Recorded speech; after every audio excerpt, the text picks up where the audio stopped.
Football জ্বরে আক্রান্ত ফটিকরায়। ক্রীড়ামন্ত্রী টিঙ্কু রায়ের হাত ধরে আগামী 20 আগস্ট ফটিকরায়ে ঐতিহ্যবাহী অটল স্মৃতি ফুটবল টুর্নামেন্ট শুরু হচ্ছে। শনিবার সংবাদ মাধ্যমের সামনে এই ফুটবল টুর্নামেন্ট নিয়ে তপশিলি জাতি কল্যাণ দপ্তর ও মৎস্যমন্ত্রী তথা এই ফুটবল টুর্নামেন্টের চেয়ারম্যান সুধাংশু দাস বিস্তারিত তুলে ধরে বলেন, আগামী 20 আগস্ট ফটিকরায় দ্বাদশ শ্রেণী বিদ্যালয়ের মাঠে ঐতিহ্যপূর্ণ এবং অত্যন্ত জনপ্রিয় খেলা ফুটবল টুর্নামেন্ট শুরু হতে যাচ্ছে। রাজ্যের ক্রীড়ামন্ত্রী তথা টিঙ্কু রায় এই টুর্নামেন্টের শুভ সূচনা করবেন।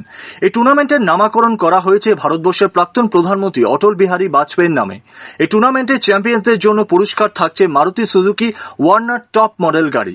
রানার্সদের জন্য পালসার বাইক উপহার দেওয়া হবে বলে জানান তিনি।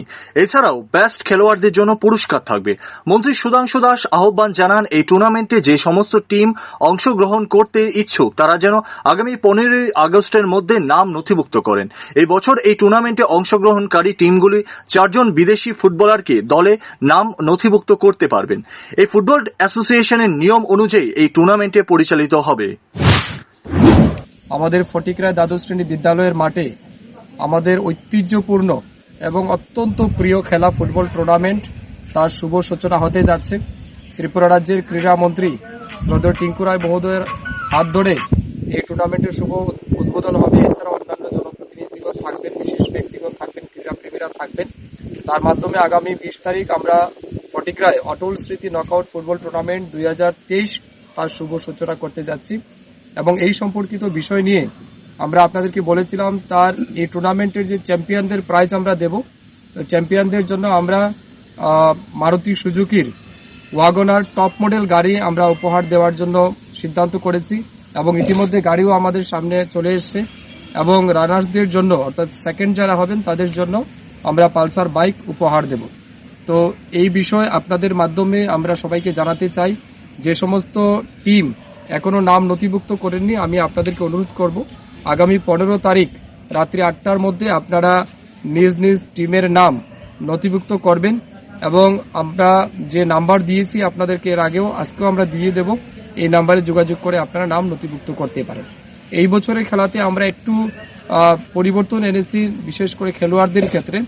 গত বছর আমরা দেখেছি যে বিদেশি খেলোয়াড় মানে আনলিমিটেড খেলতে পারতো আর কি, কোনো এটার মধ্যে লিমিটেশন ছিল না, রেস্ট্রিকশন ছিল না। এই বছর আমরা সিদ্ধান্ত করেছি আমাদের দেশের এবং আমাদের রাজ্যের খেলোয়াড়রা যেন সুযোগ পায়, তার জন্য 4 জনের বেশি কোনো টিম বিদেশি খেলোয়াড় আনতে পারবেন না।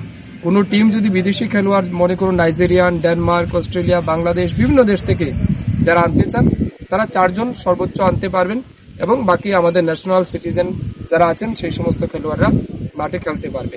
খেলার নিয়ম আগে যা ছিল মানে ঠিক তেমনি ভাবে থাকবে। আমাদের ত্রিপুরা ফুটবল অ্যাসোসিয়েশনের যে নিয়মগুলি আছে টিএফ-এর, সেই টিএফ-এর নিয়ম অনুযায়ী আমাদের খেলা পরিচালিত হবে। মাঠে এম্পায়ারের সিদ্ধান্ত চূড়ান্ত বলে গণ্য করা হবে। তো আমি আপনাদের মাধ্যমে আবারও সবাইকে অনুরোধ জানাচ্ছি, যারা এই খেলাতে আগ্রহী, যারা খেলতে ইচ্ছুক বা খেলায় অংশগ্রহণ করতে ইচ্ছুক, আপনারা ইতিমধ্যে নাম লেখান। আমাদের কাছে এখন পর্যন্ত প্রায় 15 থেকে 16টা টিম নাম নথিভুক্ত করেছে রাজ্যের বিভিন্ন প্রান্ত থেকে। আমরা আশা করছি কমপক্ষে 25 থেকে 30টা টিম আগামী সময়ের মধ্যে এই খেলাতে অংশগ্রহণ করবে। তো সব মিলিয়ে একটা জমজমাট ফুটবলের আসর অপেক্ষা করছে আপনাদের জন্য। ফুটবলের মহারণের জন্য অপেক্ষা করছে ফটিকরায়। গত 3 বছর যাবৎ ফটিকরায় বিদ্যালয়ের মাঠে অটল স্মৃতি নকআউট ফুটবলের জাঁকজমক আসর বসে।